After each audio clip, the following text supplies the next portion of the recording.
मुख्यमंत्री एकनाथ शिंदे गटाचे ज्येष्ठ नेते शिवाजी आढळराव पाटील यांनी शिरूर लोकसभा निवडणूक ही कोणत्या पक्षाकडून लढवावी या संदर्भात एक बैठक आत्ता पार पडलेली आहे।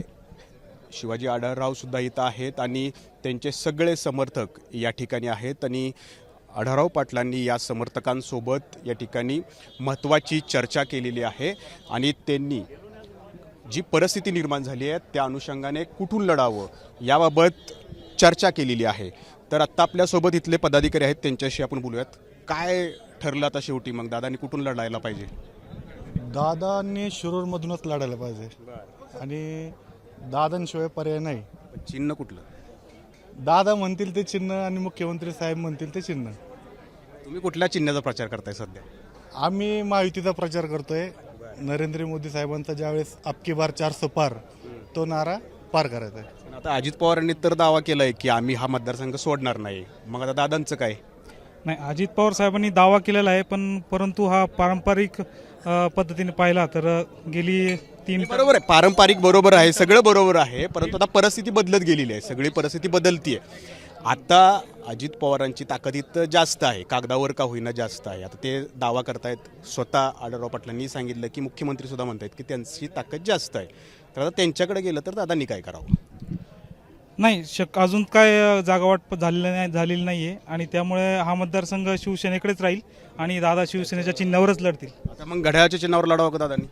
तसा कुठला अजून निर्णय झालेला नाही। त्यांनी लढावं का असं विचारतोय मी। जे काही परिस्थिती आहे, परिस्थिती जर तशी निर्माण झाली तर तसा निर्णय दादा घेऊ पण शकतात, पण निश्चित प्रकारे आमच्या सर्व कार्यकर्त्यांचं हेच म्हणणं आहे की ह्या शिवजन्मभूमीवरती पुन्हा एकदा भगवाच फडकला पाहिजे, दुसऱ्या झेंड्याला इथे जागा नाही। दुसऱ्या झेंड्याला जागा नाही, मग प्रचार कसा होणार आता नेमका? कारण ज्या पद्धतीने सगळी घडामोडी घडताय, परवा दिवशी 2 दिवसापूर्वी वर्षा बंगल्यावरती अजित पवार होते, वळसे पाटील होते, मुख्यमंत्र्यांशी चर्चा झाली, तिथंही असंच झालेलं आहे की आढळराव पाटलांनी राष्ट्रवादीत यावं आणि ती निवडणूक लढवावी। गेली 5 वर्ष मी पाहतोय दादांनी स्वतःच्या पायाला भिंगरी मारण्यासारखा पूर्ण मतदारसंघ पिंजून काढलेला आहे। मग तो मध्ये कोरोनाचा काळ असू द्या, आता तर सांगा ना, त्यांनी काय करावं? आता घड्यावर लढावं का शिवसेनेवर लढावं? कारण धनुष्यबाणाला जाणार नाहीये। शिरूर मतदारसंघाची आज प्रत्येक सामान्य लोकांची जी भावना आहे, दादा फक्त खासदार पाहिजे आम्हाला। मग ते आम्हाला दादा जो निर्णय घेतील तो आम्हाला मान्य आहे। शिवाजीराव आढळराव पाटील खासदार शिरूर लोकसभाच्या याच्यावर असावं ही युवकांची मागणी आहे। काय मग आता? मागच्या 5 वर्षामध्ये इथले नटसम्राट खासदार कुठल्याही कामामध्ये दिसलेले नाहीत। मागच्या 5 वर्षात दादा खासदार नसताना सुद्धा अत्यंत मोठ्या प्रमाणात त्यांनी कामं केलेली आहेत आणि दादांनी आता 1-2 मिनिटापूर्वी सांगितलेले की शिंदे साहेब जो मला आदेश देतील तो आदेश आम्हाला मान्य असेल। मग साहेब आम्हाला आदेश देतील धनुष्यबाणावर लढा तर आम्ही धनुष्यबाण लढू, किंवा शिंदे साहेब जर म्हणले जी त्यांची जी काय भूमिका असेल त्यांची ती, आता तेच आता घड्याळ उद्याचं घड्याळ लढवायला लागेल ना।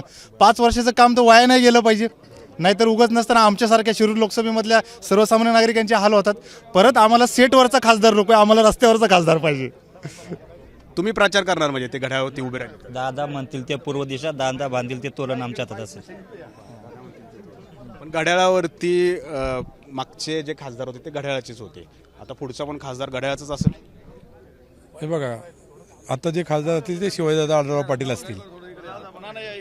चिन्ह कोणतं असेल त्यापेक्षा दादा खासदार असणं अत्यंत महत्त्वाचं आहे शिरूर लोकसभेसाठी। गेल्या 5 वर्षात खूप काम केलं दादांनी, मुख्यमंत्र्यांनी दादांना खूप ताकद दिली, गावागावात वाडी वस्तीवरती दादांनी निधी टाकला आणि त्यामुळे आता खासदार होणार तर फक्त शिवाजीदादा आढळराव पाटील।